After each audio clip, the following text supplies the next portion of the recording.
الرحیم۔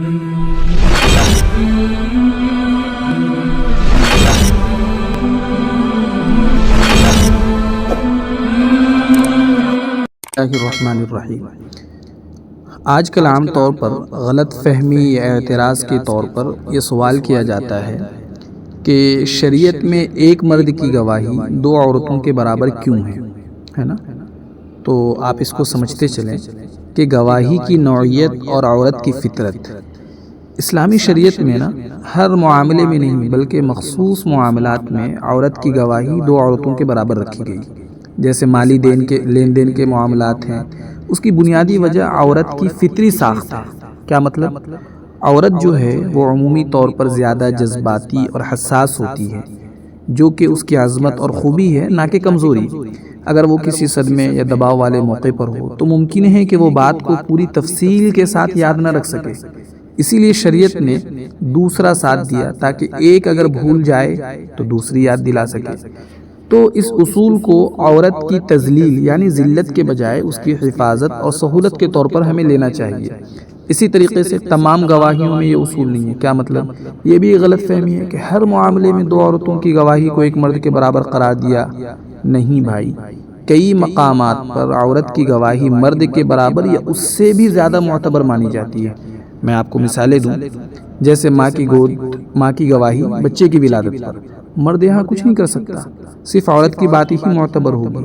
اسی طریقے سے مسئلہ رضاعت ہے، دودھ پلانے کا معاملہ، تو وہاں عورت کی گواہی کافی ہوگی کہ اس نے بچے کو کتنے مدت دودھ پلائی ہے، فلاں بچہ کس عورت کا رضاعی بیٹا ہے۔ اسی طریقے سے عدت اور حیض و نفاس کے جو مسائل ہیں عورت جو کہے گی وہی مانا جائے گا۔ کیوں؟ اس لیے کہ ان معاملات میں مرد کے گواہی کی ضرورت نہیں ہے۔ تو یہ باتیں ظاہر ہوتی ہے کہ شریعت نے گواہی کے اصول کو انصاف، فطرت اور تجربے کی بنیاد پر ترتیب دیا، نہ کہ عورت کو کمتر سمجھا ہے۔ میں آپ کے سامنے عملی اور اسی طریقے سے عقلی مثالیں دوں۔ اب ہم اس بات کو عام زندگی کی مثالوں سے سمجھنے کی کوشش کرتے ہیں۔ طبی میدان میں اگر ایک شخص ماہر ڈاکٹر ہو اور دوسرا جو ہے ابھی نیا سیکھنے والا ہو تو کیا دونوں کی رائے برابر سمجھی جائے گی؟ یقیناً نہیں، کیونکہ تجربہ اور مہارت کا فرق ہے۔ اسی طرح اگر ایک کام مردوں کا زیادہ ہے تو اس میں ان کی مہارت زیادہ ہوگی، اور اگر ایک کام عورتوں کا زیادہ ہے تو ان کی بات زیادہ معتبر ہوگی۔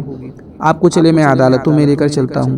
عدالت میں بچوں کی نفسیات پر فیصلہ کرنے کے لیے اگر ایک ماہر نفسیات عورت ہے اور ایک عام آدمی ہے تو عورت کی رائے زیادہ اہم ہوگی۔ کیوں؟